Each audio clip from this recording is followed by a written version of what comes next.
우리 4장에서 모르드게가 에스더에게 네가 왕후의 자리를 얻은 것이 때를 위함이 아니냐 그렇게 도전합니다.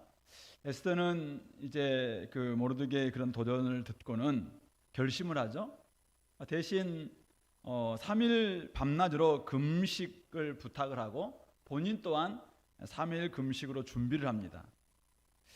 그리고 난 다음에 이제 오늘 이 5장이 나오는 거죠. 5장에 제3일에 그러니까 3일 동안 금식을 하고 결심이 서서 이제 왕 앞에 등장합니다. 죽으면 죽으리다 라고 이제 결심을 하고 오게 되는데 과연 에스더 앞에는 어떤 일이 벌어질까요? 오늘 본문이 그것을 이제 말해주고 있죠. 먼저 우리 1절부터 8절에서는 에스더의 왕을 대면하는 그런 모습이 등장하고 있는데요. 일단은 잔치를 베푸는 모습이 많이 등장하고 있습니다. 금식한 지 사흘째 되는 날 왕후의 예복을 입고 왕궁 안뜰 곧 어전 맞은편에 섭니다.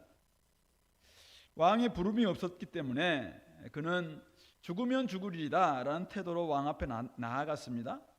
왕이 어전에서 왕자에 앉았다가 왕후 에스더가 뜰에 선 것을 보았을 때 오늘 왕의 눈에 에스더가 너무너무 사랑스러웠습니다. 그래서 손에 잡았던 금홀, 금규를 다 이렇게 내밀었죠. 에스더는 가까이 가서 그 금규 끝을 잡았습니다.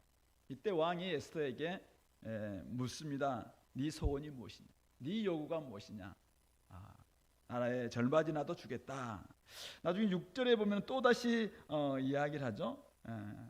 네 소청이 무엇이냐? 허락하겠노라. 그대의 요구가 무엇이냐? 나라의 절반이라도 시행하겠노라.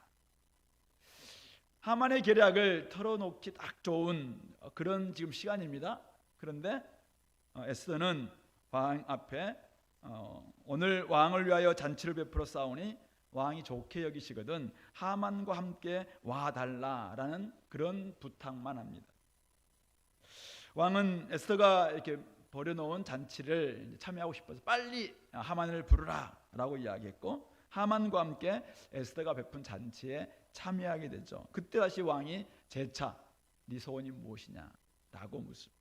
그때 에스더는 그의 원한, 지금 하만이 어떤 계략을 꾸며놨는지, 어떤 음모 가운데 자기의 민족들 다 죽이려 하고 있는지 이 이야기를 할 것 같아요. 그런데 하지 않습니다. 밀당 아세요? 밀당? 밀당을 지금 하고 있는 건가요? 아니면 궁금증 유발 작전, 왕으로 알고 진짜 궁금하게 만드는 거예요. 그래서 네, 한 번만 더 이렇게 하는 건지, 아니면 혹시 이렇게 말했을 때 바로 하만 옆에 있잖아요. 그래서 혹시 두려움 때문에 못했는지 잘 모르겠어요. 그러나 어쨌든 왕에게 다시 이야기합니다. 왕에게 정말 소원이 있는데, 소청이 있는데 왕과 하만을 위한 잔치를 한 번 더 열겠는데 내일 오시면은 그때 꼭 왕의 말씀대로 왕에게 말씀을 하겠습니다. 이렇게 하고 잔치에만 집중하고 있습니다. 오늘 1절부터 8절의 내용인데요. 우리는 이제 4장에서 굉장히 위기를 맞았습니다. 유다인들도 모르드게도 엄청난 위기 가운데 도대체 이들이 어떻게 될 것인가? 그때 이 모르드게는 네가 이때를 위함이 아니겠느냐라는 것을 이야기하면서 그에게 나아갈 것을 이야기했습니다. 에스더는 죽으면 죽으리다라는 그런 마음을 가지고 지금 나아갑니다. 분명하고 중요한 사실이 한 가지 있는데 그것은 지금 무엇인가요? 온 유다 사람들과 모르드게와 그리고 에스더가 밤낮 3일 동안 한 마음으로 밤낮으로 금식하며 기도했다는 사실이죠. 무엇을 기도했을까요? 악한 자의 괴계에서 벗어나게 해달라고. 사흘 동안 그들은 밤낮 모든 것을 지금 식음을 전폐하고 하나님께 기도했습니다. 그리고 사흘째 되는 날 왕후 에스더가 왕 앞에 나아갑니다.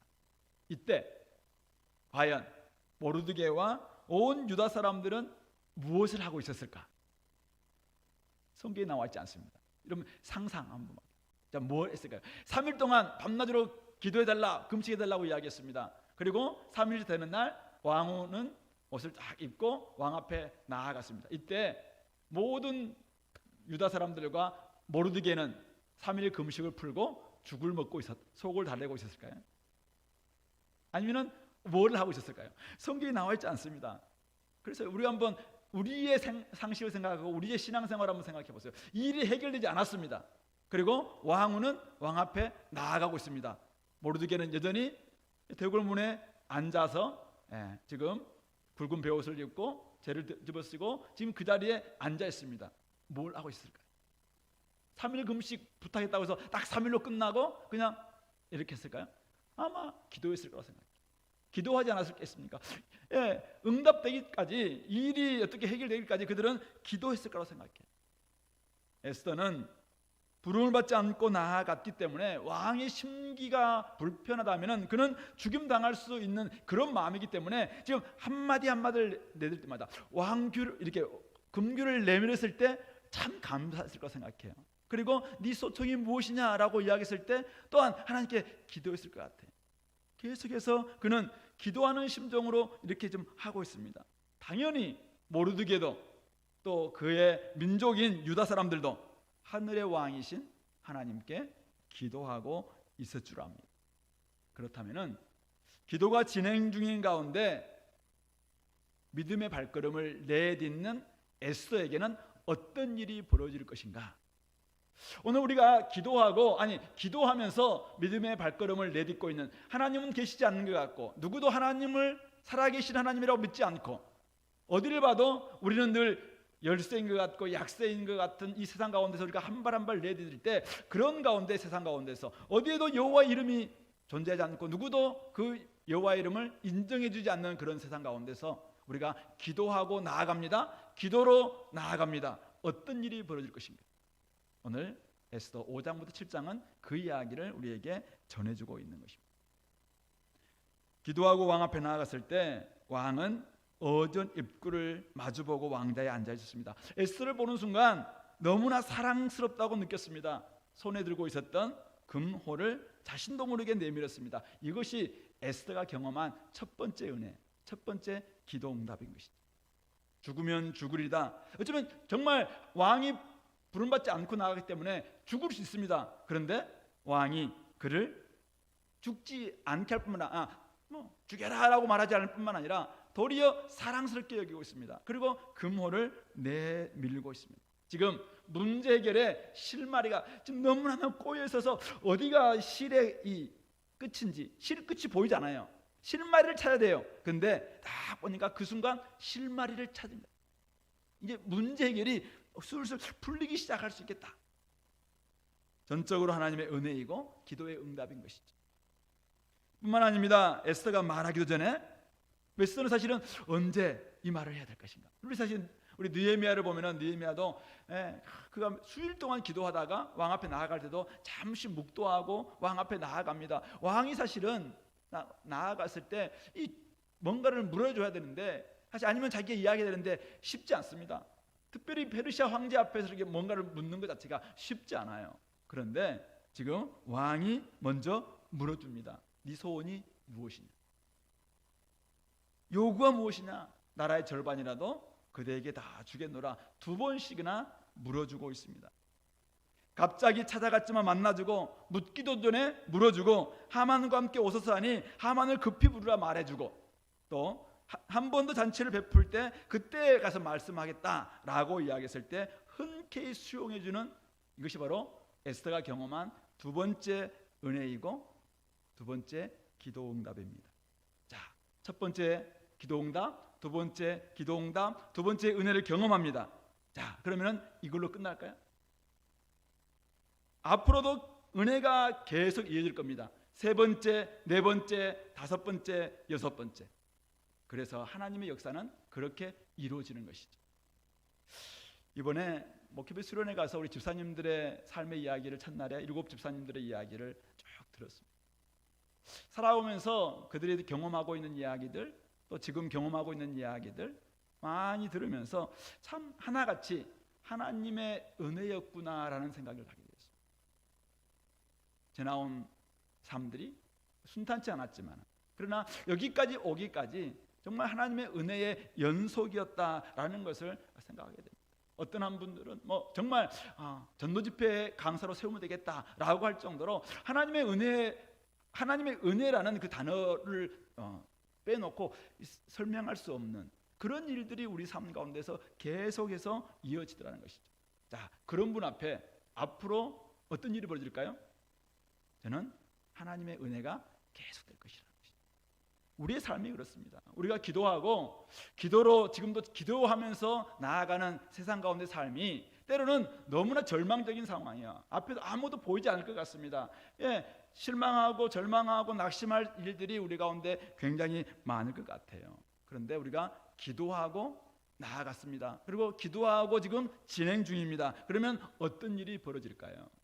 그것은 다 설명할 수 없지만, 다 그것을 제대로 설명할 수는 없어요. 그러나 분명히 알 수 있는 한 가지는 하나님의 은혜가 곳곳에 숨어 있다는 것이죠. 말할 수 없는 하나님의 은혜가, 이해할 수 없는 하나님의 은혜가, 우연을 가장한 하나님의 은혜가 곳곳에서 불쑥불쑥 우리 가운데 등장하는 거예요. 그래서 많은 사람들은 우리의 살아가는 일상 자체가 하나님의 신비라고 이야기합니다. 하나님의 은혜는 그때그때마다 찾아오기 때문에 하나님의 은혜 없이는 우리가 살 수 없는 존재들이죠. 많은 사람들은 다른 것으로 그것을 설명하려고 이야기합니다. 그렇지만은 사실은 우리가 살아가는 우리 모든 삶이, 세상 사람들은 그것을 우연이라고 이야기합니다. 그것을 어떤 자연 법칙이라고 이야기합니다. 그것이 바로 오늘과 내일과 다양한 것으로 설명하려고 합니다. 그러나 사실은 그것은 하나님의 은혜의 연속인 것이죠. 하나님은 기도하는 백성들을 가만히 지켜보고만 계시는 분이 아니라는 사실입니다. 세속적 분위기와 절망적인 상황 속에서 억울한 일도 당할 수 있습니다. 그러나 오직 하나님만 바라며 금식하고 기도하는 자녀들의 간절한 음성을 외면하시는 하나님은 결코 아니라는 사실, 가장 사랑스러운 눈으로 지켜주시는 하늘 아버지, 그분께서 지금도 세상 가운데서, 온 역사 가운데서 우리를 인도하시고 동행하시고 또 주장하고 계시는, 다스리시는 하나님 아버지시라는 사실을 여러분들은 꼭 기억하시기 바랍니다.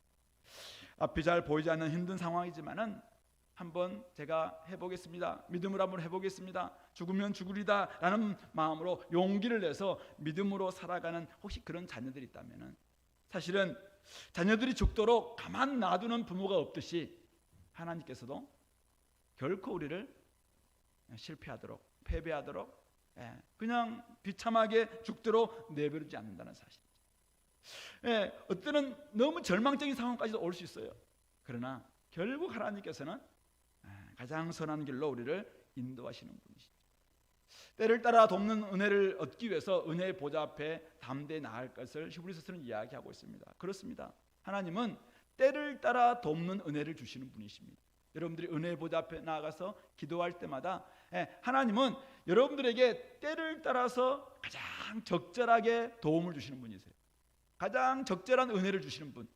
어쩌면 왜 하나님은 나에게 응답해 주지 않을까라고 생각할 수 있지만은, 여러분들의 삶에 가장 적절한 때, 가장 적절한 방식으로 바로 은혜를 주시는 분이 우리 하나님이라는 사실, 바로 사랑하는 자녀이기 때문에 그렇게 인도하시는 분이 우리 아버지시다라고 이야기하고 있는 것이죠.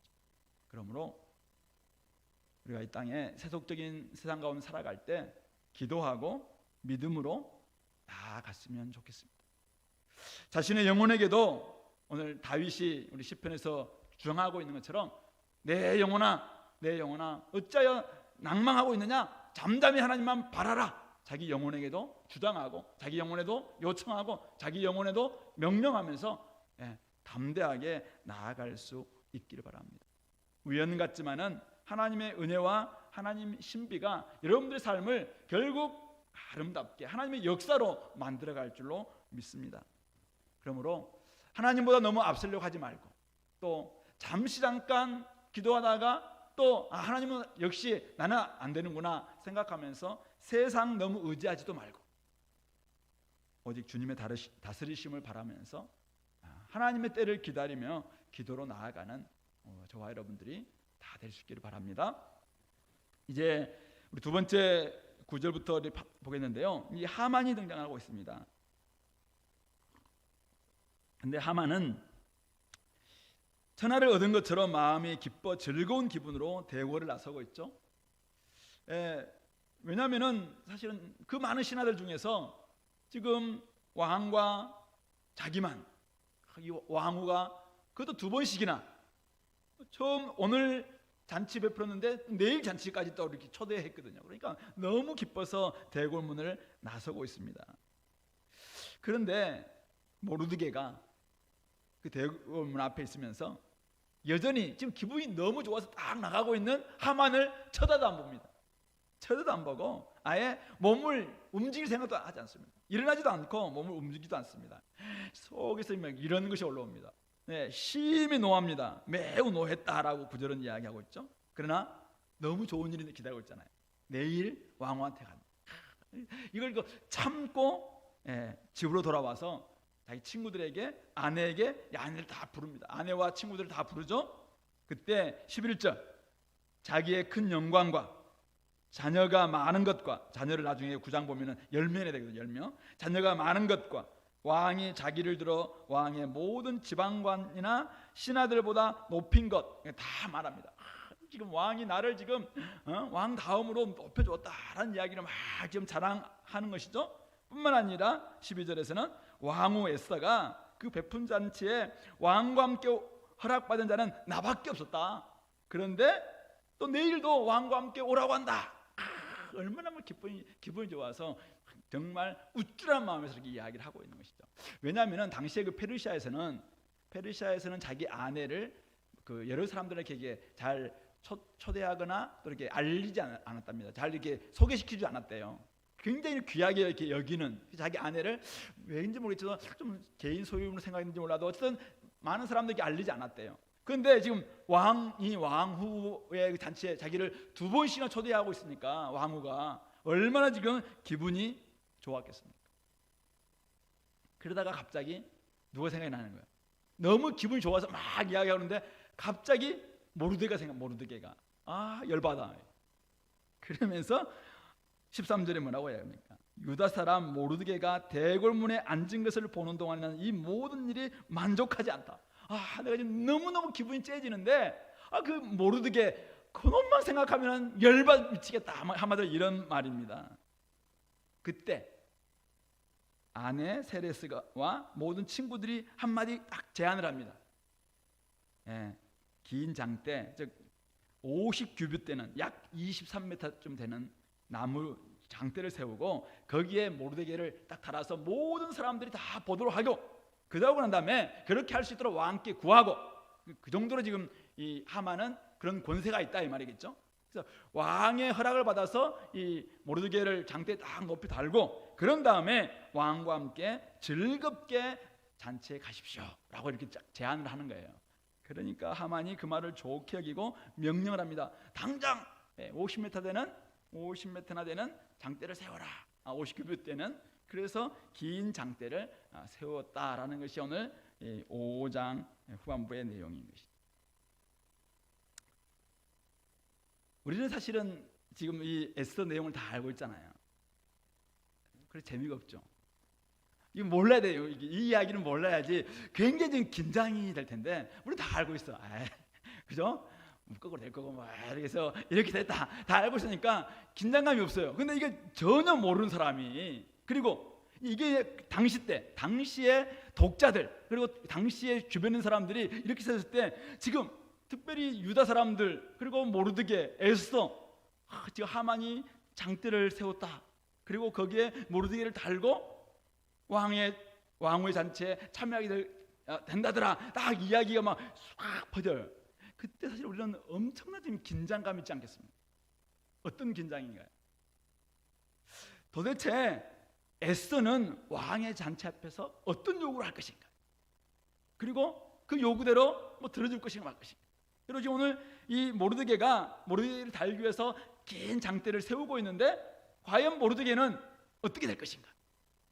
그리고 하만은 왜 계속 잘되기만 하고 있는가? 막 이런 마음들 때문에 도대체 이게 여러분들이 하나님 사극이라면은 다음 해가 너무 궁금하잖아요. 그래서 뭐 빨리 다음 해를 보고 싶은 지금 그런 상황. 이 지금 이렇게 딱 5장이 끝나는 거예요. 원래 설교는 5장에서 끝나는 게 아니라 6장, 7장 다 하고 설교를 했어야 되는데 어쨌든 긴장이 있습니다. 긴장. 어떤 긴장이? 하만과 모르드게의 관계에서 오는 긴장감이 우리에게 있습니다. 자, 하만은 어떤 사람입니까? 하만은 처세술이 뛰어나고 돈도 많고 왕의 신임을 얻어서 높은 지위를 얻은 사람입니다. 자신의 영광, 자녀도 많고 왕의 신임도 얻고 자랑거리도 굉장히 많은 사람들입니다. 주변에는 언제나 사람들이 끊이지 않고 모이고 또 자신의 권세에 반하는 사람들은 언제든지 제거하기 위한 계획을 세우고 그것을 실행에 옮기기까지 할 수 있을 만큼 권세가 장난이 아닌 사람입니다. 그만한 권력과 재력을 가지고 있는 이런 인물입니다. 그런데 그런 권세 앞에 아무도 저항하지 못하고 딴소리하지 못할 것 같은데 그렇게 저항하고 있는 한 사람이 있습니다. 바로 유다 사람 모르드게입니다. 그래서 이게 긴장 관계가 있죠. 그는 악한 자에게 절대로 무릎 꿇을 수도 없고 절하지도 않는 사람입니다. 하나님께서 기뻐하지 않는 사람, 하나님을 대적하는 사람, 악한 권력에게는 굽신거리지 않는 사람입니다. 눈앞에 지금 죽음의 그림자가 당도했습니다. 근데도 그는 미동도 하지 않습니다. 지금쯤 되면은 어쩌면 하만이 나올 때 딱 붙잡고 제가 잘못했습니다. 저는 어떻게 할지라도 우리 민족만은 살려달라라고 좀 애걸할 수도 있는 지금 그런 상황입니다. 그런데 그는 미동도 하지 않습니다. 그래서 더 긴장이 됩니다. 자신은 불이익당해도 어쩌면 공동체나 자기 가족이나 또 자기 민족이 지금 죽음으로 내몰리고 있는데 한때는 그가 공세를 폈다면 지금은 완전히 수세잖아, 수세. 그래서 자기가 어떻게 잘못 안 했냐에 따라서 온 민족이 다 죽음 당할 수 있는 바로 이런 상황입니다. 그리고 지금 그를 죽이기 위해서 장대까지도 확 세워놓고 있는 바로 이런 상황이죠. 과연 그는 소신을 굽힐 것인가 말 것인가, 이런 긴장이 우리에게 있죠. 그 결과는 다음 6장에서 등장하게 됩니다. 자, 근데 우리는 여기서 한 가지 짚고 넘어갈 게 있습니다. 하만은 분명히 잘 되고 있는 사람입니다. 지금 잘난 사람들입니다. 지금 엄청난 영광을 얻은 사람입니다. 그리고 그는 마음만 먹으면 뭐든지 다 할 수 있는 사람입니다. 그런데 그는 한마디로 말해서 악인입니다. 모르드게는 뭐 하는 것마다 좀 잘 안 됩니다. 이전에 왕에게 뭔가를 좀 얻은 것 같았는데도 전혀 보상도 받지도 못했고, 그리고 말 한마디 잘못했다가 또 행동 하나 잘못했다가 자기뿐만 아니라 뭐 연좌제에 걸려서 자기 모든 민족까지도 다 지금 죽음 직전에까지 와 있는, 완전히 지금 온갖 죄책감과 자기 때문에 많은 사람들이 지금 고통당할 수 있겠구나라는 이 마음으로 인해서 좀 절망 가운데서 어쨌든 한 가지 지금 실오라기 같은 하나의 금을 잡고 있습니다. 애써 그를 통해서 왕을 움직여라. 그걸 좀 기도하는 그 마음, 그것밖에 없는 그런 사람입니다. 그런데 그는 한마디로 말해서 하나님을 믿고 있는 의인이죠.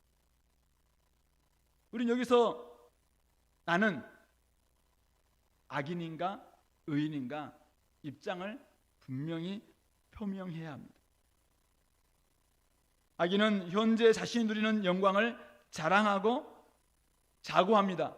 그러나 악인의 결과, 그의 교만으로 말미암아 그는 패망에 이르고 만다는 것을 성경 곳곳에서는 이야기합니다. 반대로 의인은 풀의 꽃 같은 영광에 집착하지 않습니다. 이 땅의 잠시뿐인 영광을 영원한 영광과 바꾸지 않습니다. 의인은 겸손하게 살아가며 주님께서 높여줄 것을 믿고 기다립니다. 영원한 영광을 위해서 지금 받는 잠시의 고난, 잠시의 낮아짐 부끄러워하지 않습니다. 의인은 늘 억울한 일을 당할 수도 있습니다. 그러나 낙심하지 않죠.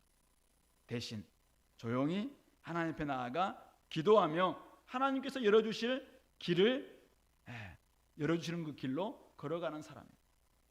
여러분들은 악인입니까? 의인입니까? 어느 길로 지금 가고 있습니까? 하만과 모르드게의 긴장, 즉 악인과 의인의 긴장 관계는 지금도 진행 중이라는 사실이죠. 근데 한번 생각해 보세요. 지금 하만과 모르드게 이야기는 우리가 드라마를 보듯이 조금 이렇게 떨어져서 볼 수 있습니다. 나의 일이 아니기 때문에 야 다음에 어떤 일이 될까 드라마를 보듯이 굉장히 재미를 가지고 야 되게 궁금하네 이렇게 볼 수 있어요. 근데 만약 이 일이 내 일이라면, 지금 내가 만약 모르드게라면, 아니 나의 상황 속에서 지금 모르드게와 같은 상황이 벌어지고 있다면 긴장은 2배 정도 아니죠? 100배 증가합니다. 앞이 잘 보이지 않습니다. 이거는 도대체 어떻게 될 것인가, 그냥 세상이 다 끝나는 것 같습니다. 절망적인 상황이 될 수도 있습니다. 그래서 기도하지 않고는 견딜 수가 없죠. 남의 일이라면 어찌 될지 궁금해서 숨을 죽이면서 막 지켜봅니다. 야 저들은 좀 만날 것인가 말 것인가, 과연 누가 잡을 것인가 막 되게 궁금해하면서 봅니다. 하지만 나의 일이라면, 바로 그 일이 내 일이라면 어떻게 해야 될 것인가, 어떻게 내가 지금 한 발을 나아갈 것인가, 무엇을 선택할 것인가, 어떻게 아이를 키울 것인가, 무엇을 그에게 먹일 것인가, 앞날을 어디를 바라보고 내가 지금 계속 걸어가야 되는가 고민하고 걱정하지 않을 수 없습니다. 그러나 의인은 그런 고민과 걱정이 우리 삶 가운데 온다 할지라도 의인은 낭망하지 않습니다. 그리고 하나님께 모든 것을 맡기는 사람들이죠. 그런 의미에서 여러분들은 의인인가? 라고 여러분들이 질문을 던지는 것이죠. 오직 한 길, 바로 의의 길, 주님께서 열어주시는 그 길을 걸어가는 사람들. 예, 모르드게와 같은, 유다와 같은 고난 우리에게 찾아올 수 있습니다. 그러나 이런 고난의 풀무불을 통해서 욥이 고백했던 것처럼 우리는 정금같이 나오는 그런 모습들 우리는 경험할 수 있는 것이죠. 의인의 삶은 늘 그런 것 같습니다. 예, 탄탄대로는 아닙니다. 장밋빛 미래도 아닙니다. 우리의 삶은 사실은 앞날이 잘 보이지 않는 것 같은 안개 전국일 때 참 많습니다. 그러나 그럼에도 불구하고 이 땅의 영광을 최종적 영광으로 생각하지 않습니다. 잠시뿐인 고난 또한 영원한 고난이라고 그렇게 우리는 치환하지도 않습니다. 오직 우리는 지금 누리고 있는 이것보다 훨씬 더 크고 중한 영광과 영원한 영광이 우리에게 있다라고 생각하며 이것을 견뎌내는 사람들이죠. 그래서 우리의 삶은 고난 속에서, 풀무불 속에서 연단되고 단련되고, 그래서 정금 같은 그런 믿음으로 변화될 수 있는 것이죠. 그런 의미에서 여러분들은 오늘도 믿음의 의인의 그 선택을 함으로 말미암아, 그 결정을 함으로 말미암아, 결단을 함으로 좀 더 자라갈 수 있는 그런 은혜가 있게 되기를 바랍니다. 오늘 두 번째 긴장은 이 모르드게를 달기 위해 세운 장대가 우리를 긴장시킵니다. 하만은 자신의 높아짐을 자랑하면서도 모르드게는 어떤 아량이나 긍휼을 베풀지 않습니다.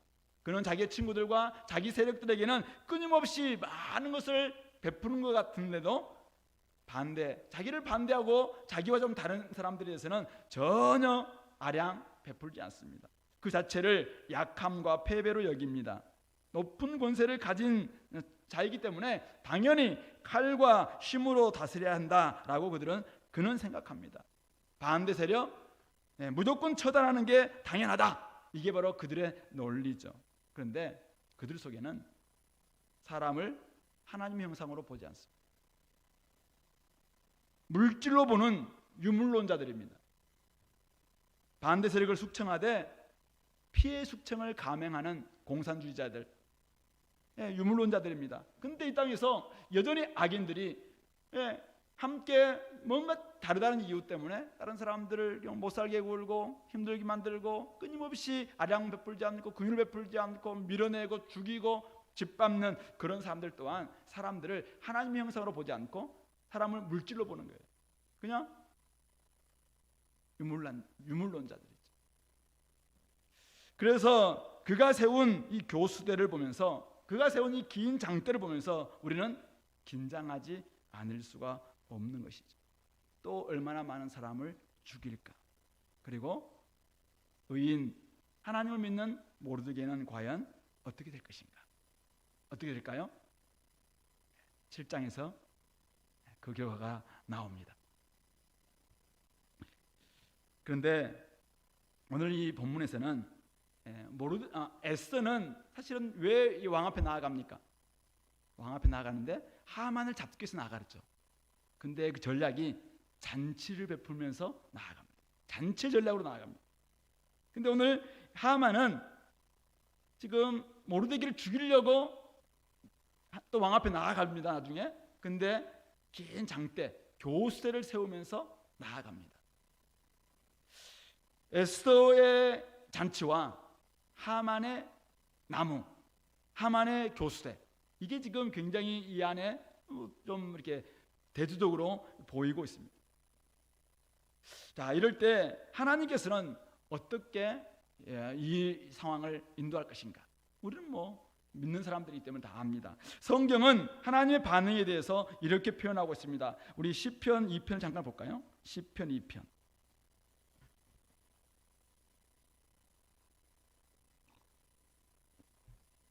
구약성경 805페이지입니다. 시편 2편 1절부터 우리 4절 말씀을 같이 한번 읽어봅시다. 시작. 어찌하여 이방 나라들이 분노하며 민족들이 헛된 일을 꾸미는가?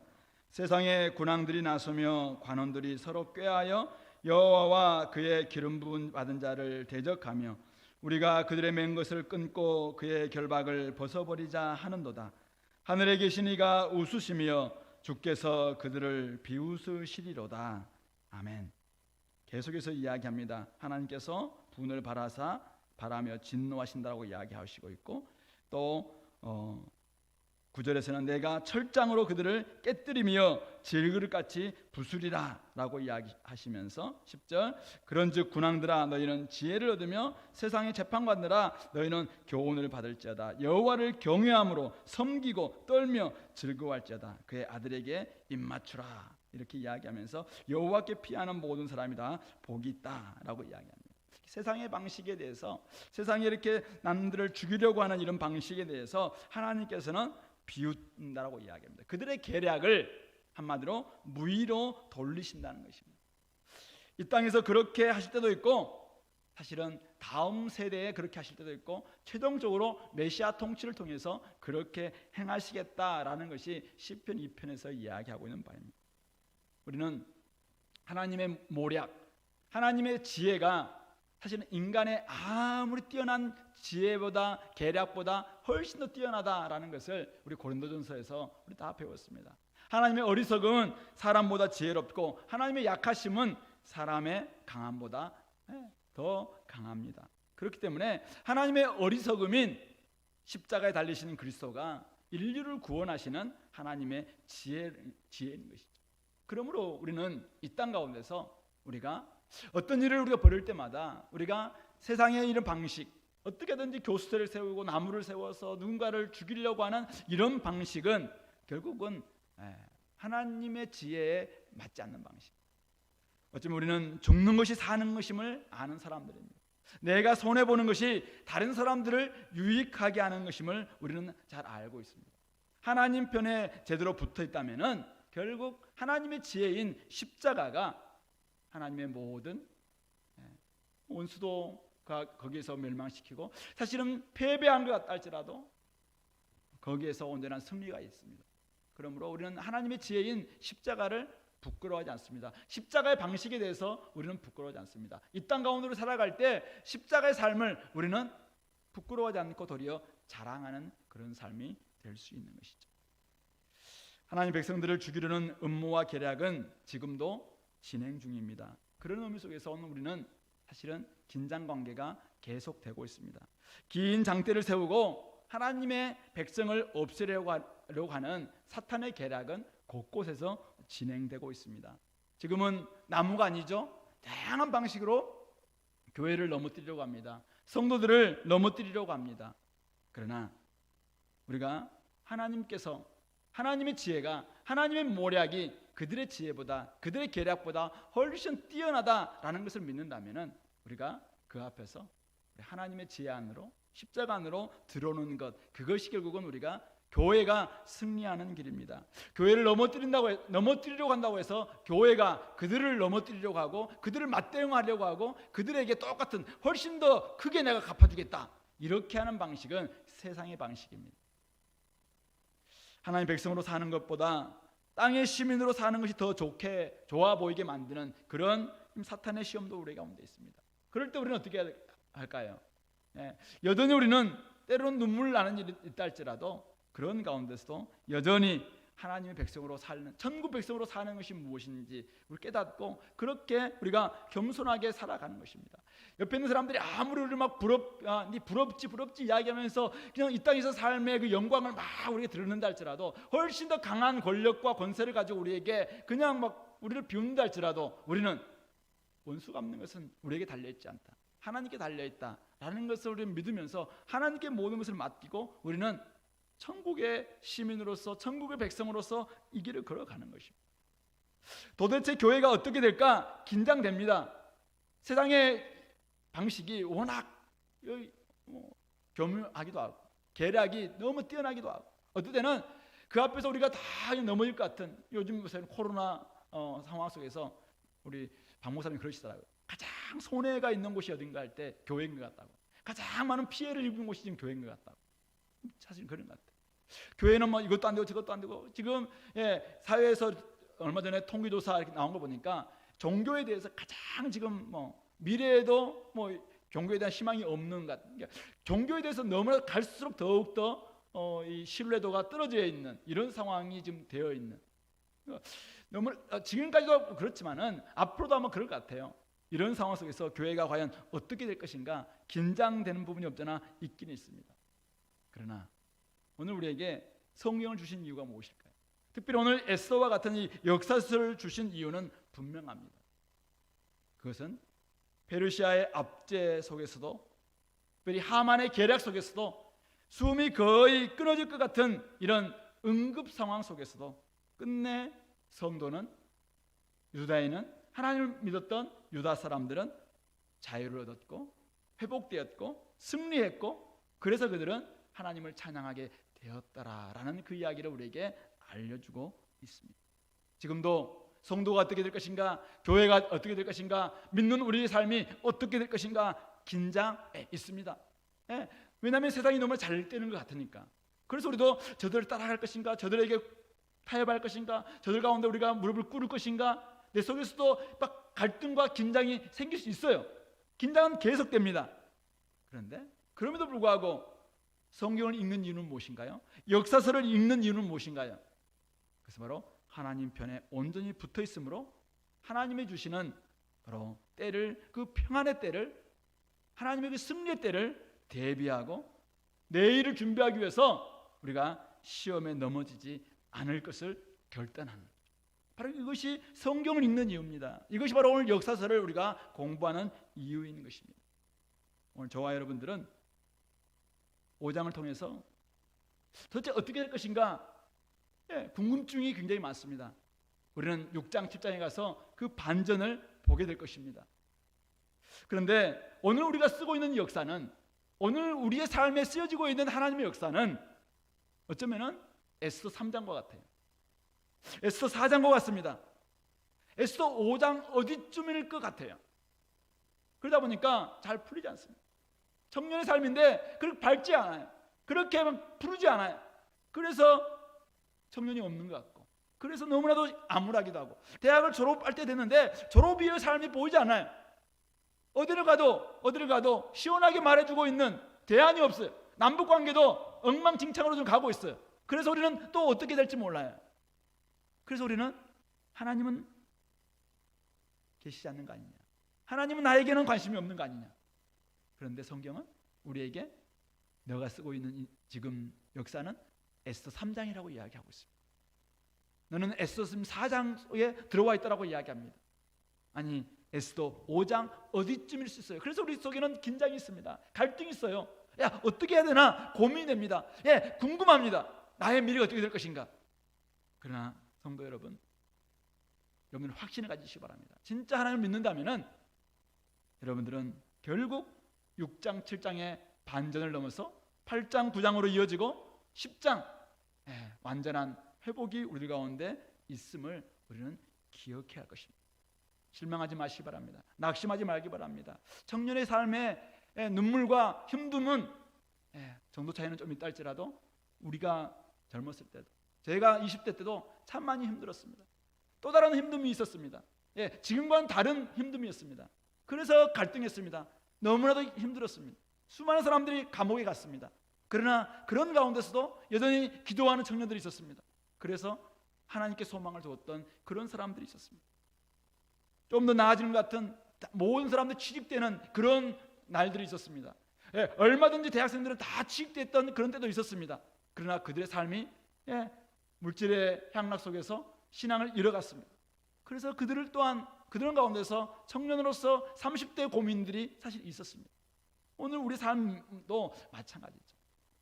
그러나 하나님을 믿는 사람들 속에서는 결국 이런 모든 여정을 통해서 하나님께서 부림절을 주시고 그런 가운데서 하나님과 함께 춤추면서 찬양하면서 하나님께서 우리를 이렇게 회복시켜 주셨다라고 고백할 마지막 때가 우리에게는 도래한다는 사실이죠. 그러므로 실망하지 말고 낙심하지 말고 오늘 나는 에스더 3장, 4장, 5장 어디쯤 있구나, 그것을 지금 쓰고 있구나, 이걸 생각하시면서 나의 싸움, 오늘 나에게 주어진 그 싸움, 바로 믿음의 싸움이죠. 죽으면 죽으리로다 기도하면서 나아가는 이 싸움을 싸워내는 것입니다. 기도하면서 직장으로 나아가는 거예요. 기도하면서 자녀들에게 믿음으로 이 길을 걸어가자, 절망하지 말자라고 다시 그에게 힘을 불어 넣어줘야 됩니다. 남편에게, 아내에게 지금은 우리가 사실은 바닥이지만은 그러나 우리에겐 믿음 있잖아, 우리에게는 하나님이 계시잖아, 그래서 다시 한번 힘내자라고 격려하면서 우리가 같이 손을 맞잡고 기도해야 합니다. 바로 그것이 오늘 우리가 에스더 5장을 읽는 방식이고 오늘 우리 삶 가운데서 에스더 5장을 실천하는 방식인 것이죠. 그러므로 오늘 우리가 함께 기도할 때 하나님, 오늘 우리 교회의 삶이 앞이 잘 보이지 않습니다. 너무나 긴장 상태에 있습니다. 갈등이 있습니다. 어떻게 될지 잘 모르겠습니다. 그러나 하나님, 저희 삶 가운데도 6장 7장에 온전한 새로운 반전들이 있다는 것을 내가 믿습니다. 그러므로 내가 오늘 주어진 이 싸움 속에서 절망하지 않고 낙심하지 않고 이 길을 걸어갈 수 있도록 힘 주십시오. 그렇게 기도할 수 있는 우리 공동체가 되기를 바랍니다. 같이 기도합시다.